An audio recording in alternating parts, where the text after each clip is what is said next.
In 1919, he hit 29 home runs and was sold to the New York Yankees. A three-run home run for Buffington. The Yankees now lead it by a score of 3-2. Bill Lee is now going over to a couple of the Yankees, and there they go again. One hits it to deep left. That might send the Yankees to the World Series.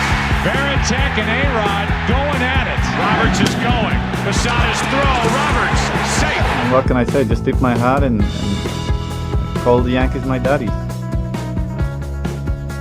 Welcome to Fanbase, a deep dive into the greatest rivalry in sports. I'm Brian Shackman. He's John Senecal. He's got the hat and the shirt on. It's only because my hair is a mess. Not that I didn't comb it, it's just getting long. I'm starting to look like you, Brian. Stop it. I'm 50 now. You don't want to look like me. You got a couple of years to go. Episode 49. Listen, it's pretty simple. And I went to the game on Saturday. We talked last week. You said last week we talked, you said the Yankees had to go 7-2 to finish. I said they had to sweep the Sox at Fenway. And who knows if they'll go 7-2, but they've certainly succeeded in the first step, which is to sweep the Red Sox. And before I launch into a bunch of different things, I mean, what are your first impressions after watching that series? Well, if you want something with a little bit of everything, a series, you got it. For Yankee fans, obviously it's great.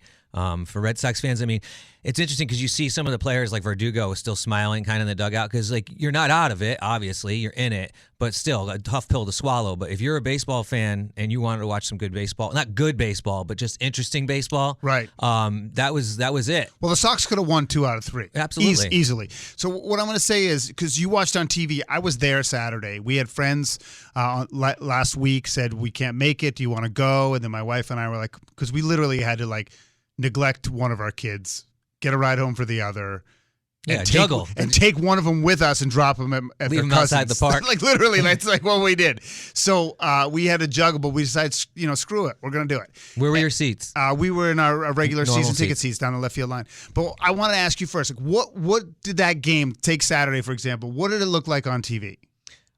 It looked like and sounded like there was a hell of a lot of Yankee fans there. That's what it sounded like. I mean. And then I listened back to it this morning with my headset on, and I was just kind of listening over the highlights again, and you can hear it even more. It's amazing. I've never heard it like that. It was stunning. There was 2 things. There was competing, like, here we go Red Sox, here we go Yankees. Back and forth, the typical stuff. But really, truly, the Red Sox fans could not drown them out. Right. And there were just, and I think it's because they don't, and the game wasn't sold out. So we walked up one of the side streets, and there was a line. This is a 4:00 game on a Saturday. Right. There was a line of a couple hundred people, and I'm like, because security is a little more intense with COVID and everything. I was like, is that a line to get in? Let's go around here. Turns out it was walk-up ticket sales. So they didn't sell out. They still didn't sell out, first of all. But they must Beautiful have had Saturday afternoon. They must Yankees, have had Red Sox. 10,000 walk-up ticket sales. And there were tons of Yankee fans. Everybody came up from New York.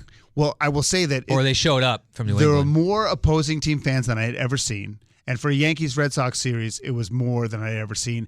And the crazy thing about it is that when I was growing up, if you wore Red Sox anything to Yankee Stadium, or if a Yankee fan wore Yankee stuff to Fenway, it was dangerous. Dangerous, and you wouldn't hear the end of it. Whole there game. was some back and forth, but it's not like that anymore. The culture's changed; it's just different.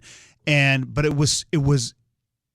I've been going to Fenway for 40 years, and I've been going there multiple times a year for the last 15, and I've never experienced anything like that. And it was stunning in a sense that it wasn't sad. It was just so off-putting. But having said that, the atmosphere was kind of electric. So at home, did it feel playoff-like or no?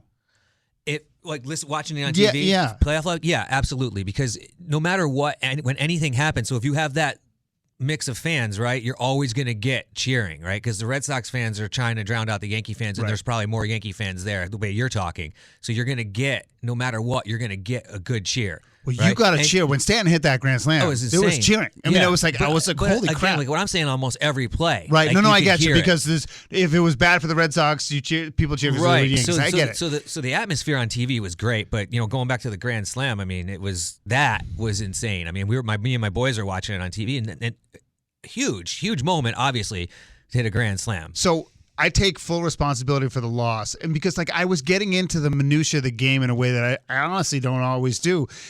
That Tanner Houck came in. He's a very good pitcher. Yep. And I think he pitched like 10 straight balls. Yeah, he struggled. But he got squeezed a couple times badly, in my opinion. And then a couple of things happened, and I look up, and it's 25 pitches, 13 strikes. So he must have pitched like 10 of 11 strikes in a row after he pitched the balls. He warmed up. But I say to my wife, he's totally turned it around. He's pitched like 10 strikes in a row. And she said, I noticed it too, idiot, but I didn't say anything. And you know what happened right after that? 3 straight balls to Brett Gardner. And he put him on base, and that was it. Yeah. Like once Gardner was on base, I'm not saying I know you're trying to claim you called the home run, but like whatever. Anytime Stanton gets up, you could say, hey, he's going to hit a home run. But Stanton wasn't up, though, when I called whatever. it. The point is that like my wife was like, you just blew it. And then he hits the stupid home run, which he hit the freaking daylights out of that thing. I mean, it was unbelievable.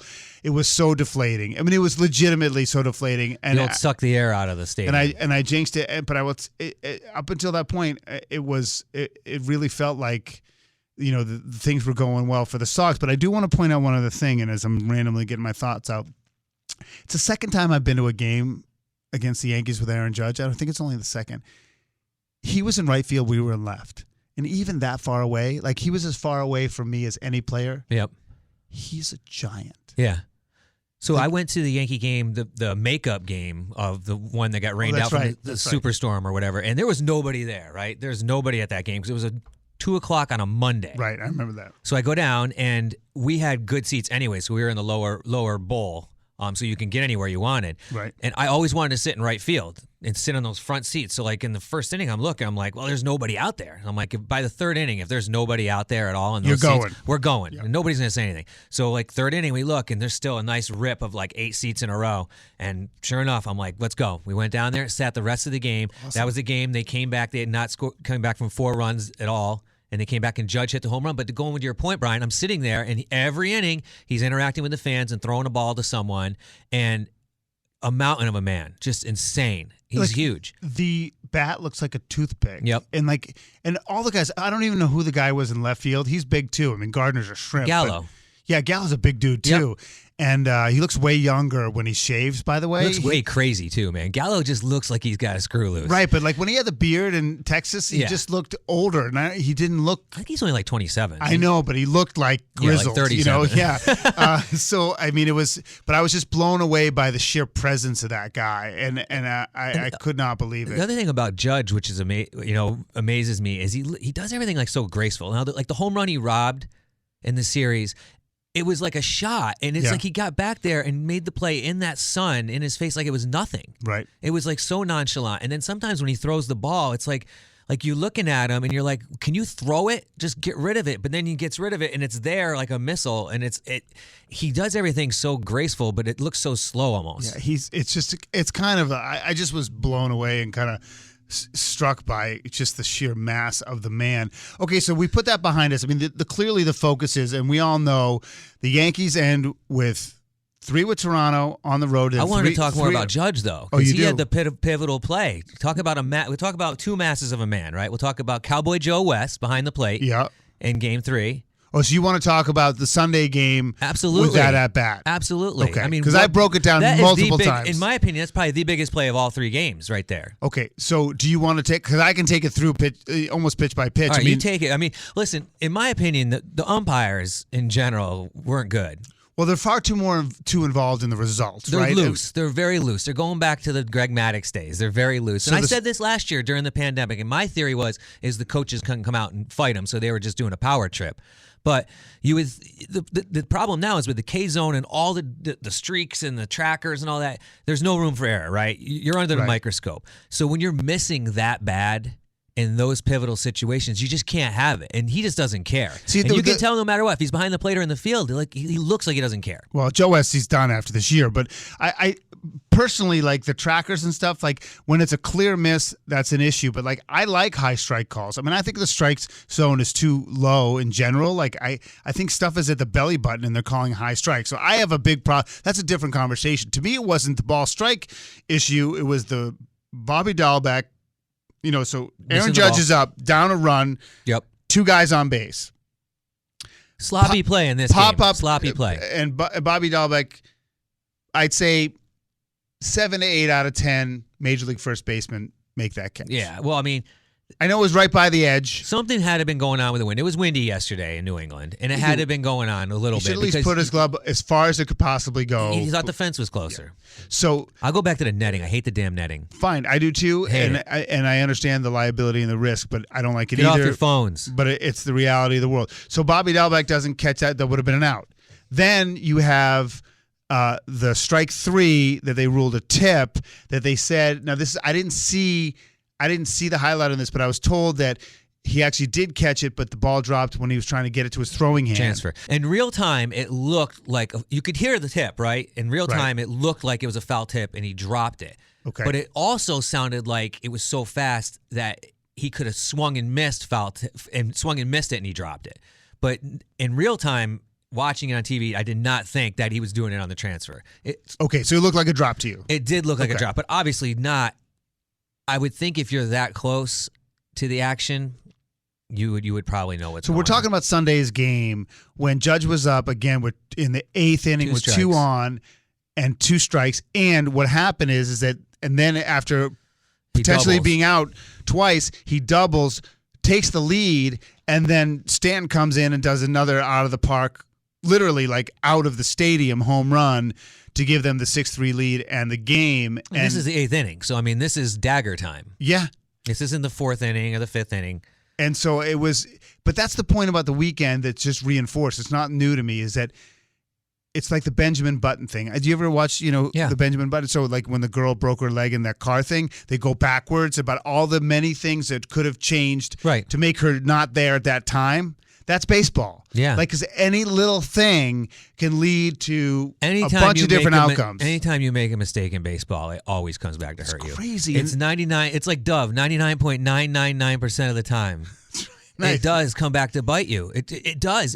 And I don't care what level you play at. Like watch Little League. It's always a disaster, right? But when someone makes an error, when it gets towards the end of the season, and the kids are actually playing good or in All Stars or whatever, always comes back to bite you. Same thing here. Like, granted, it might not have been their mistake with Judge, right? But the Dahlback play, right? Sure. Same thing with DJ and Gallo the inning before, where they're dropping pop-ups. Right. But it just shows you that also the good fortune of the Yankees for those problems to happen with Judge and Stanton up as opposed to any other part of the order. But he's John Senecal. I'm Brian Shackman. This is episode 49 of Fanbase, a deep dive into the greatest rivalry in sports. And now, listen, we got to talk schedule here because I just want your take.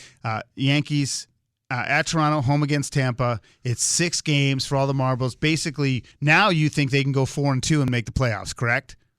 They only have to go 4-2. I would think so. They can do it, but again, you can't go in with that mentality. There is a little bit of leeway, obviously, but 6 games, Brian, you can't. You have to try to win out. But I mean, like you said, Tampa has already got it. So are they going to be playing full? See, I think New York's lucky to have Tampa at home at the end because I think they're just going to work on their rotation for the next round. I do not see Tampa rolling over and playing dead. I just don't. Why? I mean, what they're not going to roll rotation and do play they dead, work but on? They got they're no going to make rotation. sure they're going to throw make whoever sure they want out there. They're going to make sure their rotation is set for the first round Okay. of playoffs. So that's going to affect that series. Yeah, but it's not going to be much different. I mean, what are they going to do? They're going to take the other rookie that nobody ever talks about and pitch him?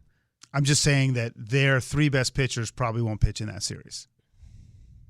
I'm not saying the Yankees are going to win the games. I'm saying that it's not, when you first look at it, you're like, oh my gosh, they have Toronto and Tampa, and Tampa's the best of the division. I'm just saying they're not going to get the best of Tampa. It's not like it matters to me. I just don't. I think they're going to be more beatable than they would, in the middle of July.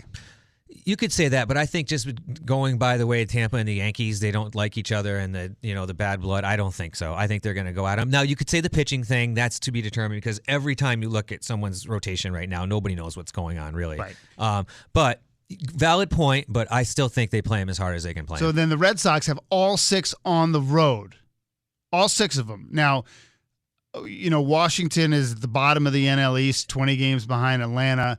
I don't think they're a terrible team. No, but the Neither Baltimore of those teams Orioles are going to roll over. Well, I mean, Baltimore is a terrible team. So, but I honestly think in Baltimore is almost like a home game for the Red Sox if any fans travel, and they're going to go Sale, Eovaldi, and Pivetta because they know that they need those, at least 2 of those 3 and probably all 3. And if they can get through that series, if they sweep Baltimore, I think the Red Sox will be assured the second wild card spot. And especially if whether Toronto wins 2 or 3 or New York wins 2 out of 3. I mean, I think we're basically looking at, in my opinion, the Yankees will finish in that top spot, and the Red Sox will be in the second, and we'll have a game at Yankee Stadium, a 1-game playoff to see who plays Tampa. I would love to see that in Yankee Stadium, obviously. I think the games, like if you go by what you say, in the games that the Yankees could lose would be the Toronto games, like that they might lose because Tampa wouldn't play them as hard. I mean, I guess that's what you'd want as a Red Sox fan because somebody's going to come at you. They don't have to sweep. I mean, they can win 2 out of 3 and 2 out of 3, and then I think I just feel like you got to keep winning just for the mentality. But if you win 2 out of 3 against Toronto, you basically shut the door on Toronto. Yeah, right. So all they have to do is win 2 games, and I think win the series in Toronto. If they win the series against Toronto, I think they're guaranteed the wild card berth. Yes, you're in the postseason. Then you just got to figure out where you're playing. And then it becomes obviously they'll have. And if they can guarantee that soon enough, then they can shuffle Garrett Cole around. I mean, you're going to have hopefully Cole is lined up to pitch either the game to figure out what's going on or the wild card game. For the Red Sox, it'll be interesting because Sale is slated to pitch the last game of the season. So you would think it'd be Eovaldi who would pitch the wild card game or a playing game.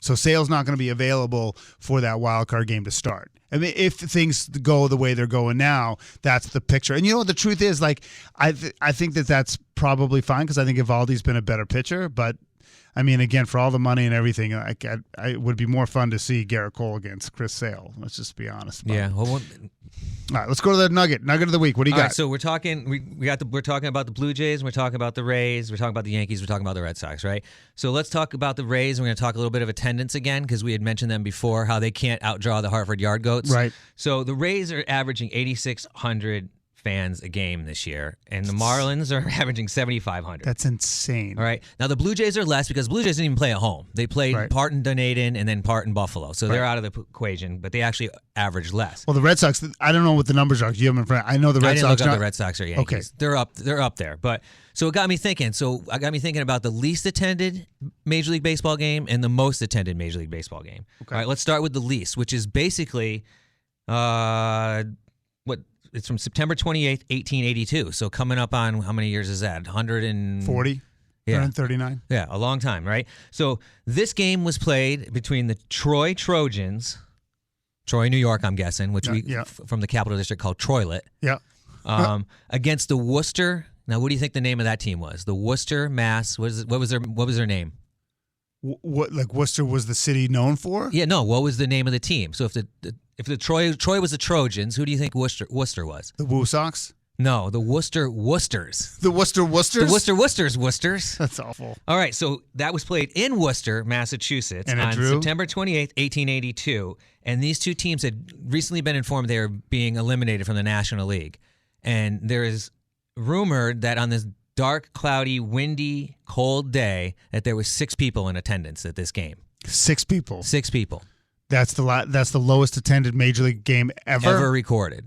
All right, so now we're going to go to the most, and we're going to start with the most ever of a preseason game, which includes the Red Sox, and that was Azteca Stadium in Mexico, or no, March 29, 2008, at the LA Coliseum against the Dodgers, 115,301. That's amazing. Now I don't remember that game. Do you remember that game? No, neither did I. And that's what got me kind of was like, oh, cool, because I don't remember that, and that's not that long ago, Brian. It's like 13 years ago. No, that's why I thought. That's when I was in full blown fandom. I figured I would remember that. So that's preseason. So that's not official. So now we're gonna go to regular season, but now you got a discrepancy here because there's paid single game doubleheaders, and then there's a regular single game. So we're going to start with the doubleheaders, and that's where the Yankees come into a factor. 9/9/28, Yankees versus Phillies at Yankee Stadium, 85,265. That's a doubleheader, single admission doubleheader. How'd they fit them? It's total. So 40-something thousand, 40-something thousand. Some came in. Okay. So maybe obviously people had to go home and what about single game? Because the doubleheader one doesn't interest me as much. You just wanted to work the Yankees in, that's all. Yeah, so the other ones were the Yankees in Cleveland and at home. Actually won at Old Municipal Stadium. Now, the largest single game regular season was at Mile High Stadium in Denver for the Rockies' inaugural game against the Montreal Expos. I want to guess it. I want to guess it. 93. How many people were there? 62,000. 80,227. The place only fits like 58, I thought. No. Mile High Stadium? Oh, they in played at Denver. Mile High. They didn't play at Coors Field. They hadn't started Coors Field yet. That's stunning. You know, it's funny because I look at the stats, and we'll just leave you with this. You know, the Red Sox averaging about 21,000 and change this year. The Yankees 23. I mean, to me, for the Red Sox to average under 30,000, Ticket prices are too high. Yeah, I mean, it's just if they lower the ticket prices, people would they go to didn't the game. sell out the Yankee game on Saturday. I mean, that's just insane. All right, listen. So next, we want to tease next week and some social media. We could use fans, so follow us on social media. Yes, on YouTube and Facebook, Fanbase Podcast on those two. Search us, and then on Twitter at Podcast Fanbase. And we always push our stuff out, and you can go to YouTube to watch, our ugly mugs if you so choose. Now, episode 50, it's gonna be fun. A gentleman by the name of Doug Green, a guy who he used to work with us at NBC Connecticut, but grew up in California, Dodger fan. And the thing I want to focus on the most with Doug, who went to Princeton, brilliant guy, incredible storyteller, is I want to compare Dodgers, Giants to Red Sox, Yankees. Exactly. Because I see more fights with Giants Dodgers games than I want do. to talk next week. I want to talk about fights too. Fights in the stands. It's been so less security, more fights. You want that, or that's what it's been? I want to talk about it because I feel like that's just been crazy everywhere. It's been crazy. There was I just been especially out west. Whole show on it. Yeah, it's football to me, is crazy. Football's been ramped up, but there's been a lot of good baseball fights. Well, that's why I was nervous. I went to the Patriots Saints game, and my son is a Saints fan. He had the Saints jersey on, and we were up in the 300s. I was nervous. I was going to have to defend my 12-year-old son. You got it. The higher you go up, the more dangerous it is. The more eyes you got to have in the back of your head. 100%. So we got through it okay. We'll talk to Doug Green next week about that because it's a great comparison. So we'll talk about fan fights, Dodgers, Giants versus Red Sox. And we're going to Yanks. look at the postseason. Yeah, and we'll do some MVP talk, too. Yeah. So he's John Senecal and Brian Shackman. We will see you next week on Fanbase, a deep dive into the greatest rivalry in sports.